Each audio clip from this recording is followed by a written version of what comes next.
सूर्यकांता और अश्विन कुमार, इन नागपति पत्नी को नागमंडल से बेदखल किया गया था क्योंकि उन्होंने नागमंडल के नियमों को भंग किया था। अब नाग देवता ने उन्हें धरती पर कुछ समय के लिए भेजा था और उन्हें मनुष्य के रूप में अपने जीवन को व्यतीत करना था। उनके हाथों कोई भला या नेक काम हो जाने के बाद वो वापस नागमंडल जा सकते थे। बड़ा अजीब है मनुष्य के रूप में जीवन बिताना, बहुत अजीब लग रहा है। लेकिन कोई चारा भी नहीं है। जब तक कुछ नेक काम हमारे हाथों नहीं होता, हमें यही रहना है। लेकिन मनुष्य बस्ती में रहना हमारे लिए खतरनाक हो सकता है। हाँ, सही कहा तुमने, क्योंकि हर पूर्णिमा और अमावस को हमें शंकर भगवान की पूजा भी करनी है, और वो भी हमारे मूल रूप में आके। काफी समय सोचने के बाद अश्विन कुमार मध्य प्रदेश के एक गांव के पास एक जंगल में रहना निश्चित करता है। काफी घना जंगल है, यहाँ हम सुरक्षित रहेंगे। मैं यही एक मिट्टी का शिवलिंग बना देती हूँ। ऐसे ही दिन गुजरते गए।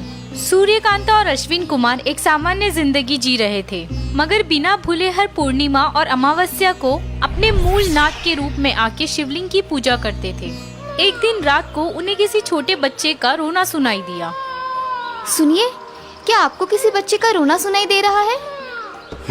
चलिए देखते हैं। दोनों पति पत्नी झोपड़ी से बाहर आते हैं। थोड़ी दूर जंगल में चलने के बाद एक पेड़ के नीचे छोटे बच्चे को रोता देख चकित हो जाते हैं। अरे, ये बच्चा किसका है? पता नहीं, आसपास भी कोई दिखाई नहीं दे रहा। दोनों बच्चे के पास जाते हैं। सूर्यकांता उसे गोदी में उठा लेती है और पर्णकुटी के अंदर ले आती है। गोदी में आते ही बच्चा शांत हो जाता है और सो जाता है। कितना प्यारा बच्चा है ना, पता नहीं कौन ऐसे छोड़ गया है।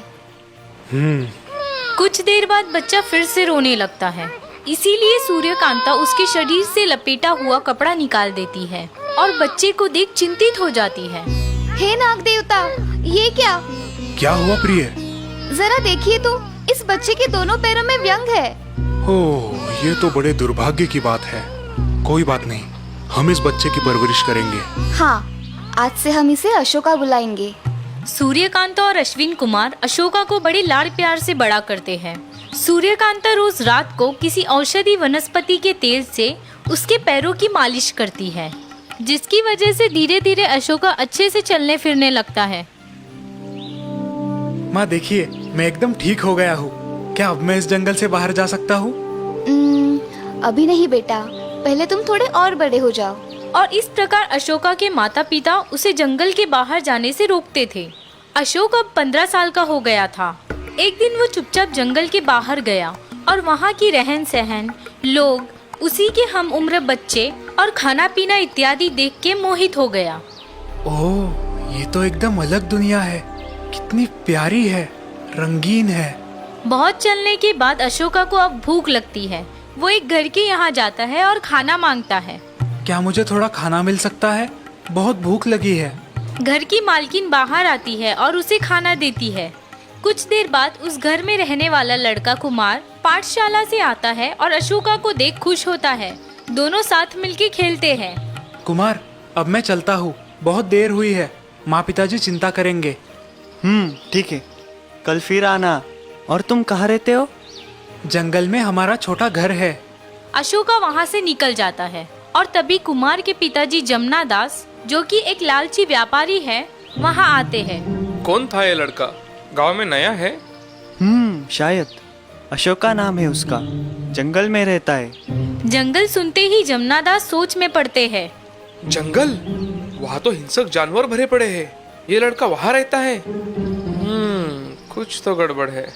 ऐसे ही कुछ दिन निकल जाते हैं। अशोका फिर एक बार माता पिता से छुपके गांव में आता है और कुमार के साथ खेल में दंग हो जाता है।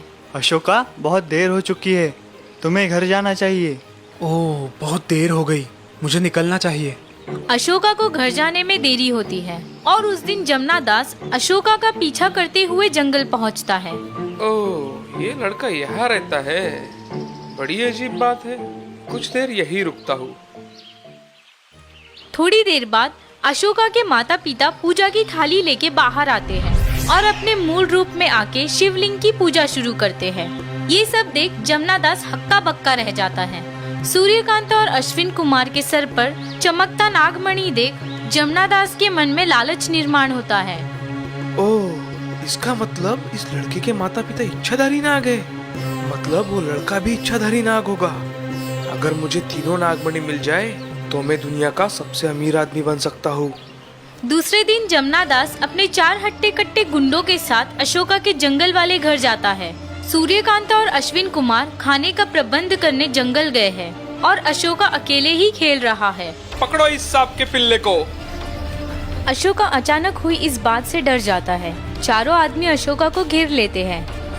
आप ये क्या कर रहे हैं? कौन है आप? चुप, ज्यादा बकबक मत कर। मुझे तेरा नागमणि दे दे जल्दी। जमुना दास की बात सुन के अशोका उलझन में पड़ता है और रोने लगता है। कैसा नागमणि? ये आप क्या बोल रहे हैं? मुझे मत मारिए, कृपा करके मुझे छोड़ दीजिए। अशोका डर के मारे चिल्लाने लगता है और तभी सूर्यकांता और अश्विन कुमार जंगल से लौटते हैं। अशोका, ये सब क्या हो रहा है? हमारे बेटे को छोड़ दीजिए। क्या चाहिए आपको? क्यों हमारे बेटे को मार रहे हैं? अगर अपने बेटे की हिफाजत चाहते हो तो जल्दी से अपने नागमणि मुझे दे दो। जमुना दास की बात सुन के सूर्यकांता और अश्विन कुमार चौंक जाते हैं और एक दूसरे को देखते हैं। क्या हुआ? मुझे पता है तुम इच्छाधारी नाग हो और तुम्हारे पास नागमणि है। जल्दी करो वरना इस पिल्ले को मैं। नहीं नहीं, ऐसा मत कीजिए। आपको जो चाहिए हम दे देंगे। अशोका को कुछ मत कीजिए, उसके पास नागमणि नहीं है। क्या? झूठ मत बोलो। ये सच है, क्योंकि अशोका हमारा बेटा नहीं है। हमने सिर्फ उसे पाला है। अश्विन कुमार की बात सुन के अशोका को जबरदस्त झटका लगता है। पिताजी, ये आप क्या कह रहे हैं? ऐसा नहीं हो सकता। और आप दोनों मनुष्य नहीं हो? ये सच है बेटा, हम नागमंडल के रहवासी हैं। सूर्यकांता अशोका को इतने साल छुपाया सच बताती है। उसकी बात सुन के अशोका बहुत दुखी होता है। तुम्हारी नौटंकी बंद करो और मुझे तीनों नागमणि दे दो, वरना मैं किसी को जिंदा नहीं छोड़ूंगा। ठीक है, हम अभी अपने मूल रूप में आते हैं। लेकिन अगर आपने हमारा नागमणि निकाल दिया तो हम कभी वापस नागमंडल नहीं जा पाएंगे। मुझे इससे कुछ लेना देना नहीं है। मुझे नागमणि दे दो जल्दी, नहीं तो मैं इस पिल्ले को नहीं छोड़ूंगा। ठीक है, हम अभी अपने प्राण त्याग करते हैं, लेकिन वादा कीजिए कि आप हमारे पुत्र को कोई नुकसान नहीं पहुंचाएंगे। ठीक है। अश्विन कुमार और सूर्यकांता बड़े प्यार से अशोका को देखते हैं और अपने प्राण त्यागते हैं। दोनों को मृत अवस्था में देख अशोका रो पड़ता है। माँ, पिताजी, मुझे माफ कीजिए। मेरी गलती की वजह से आपको प्राण त्यागने पड़े। ना मैं गांव देखने जाता और ना ये सब होता। अश्विन और सूर्यकांता अपने मूल रूप में दिखने लगते हैं। उनके मस्तक पर चमचमाता नागमणि देख जमुना दास फूले नहीं समाता। अब मुझे धनवान और शक्तिशाली बनने से कोई नहीं रोक सकता। जमुना दास मृत अश्विन कुमार का नागमणि लेने के लिए आगे बढ़ता है। मन ही मन बहुत खुश होता है। जैसे ही वो अश्विन कुमार के नागमणि को हाथ लगाता है, उसे बिजली का जोरदार धक्का लगता है और उसके पूरे शरीर को लकवा मारता है। अब वो ठीक से बोल भी नहीं पा रहा। डर के मारे उसके गुंडे वहाँ से भाग जाते हैं।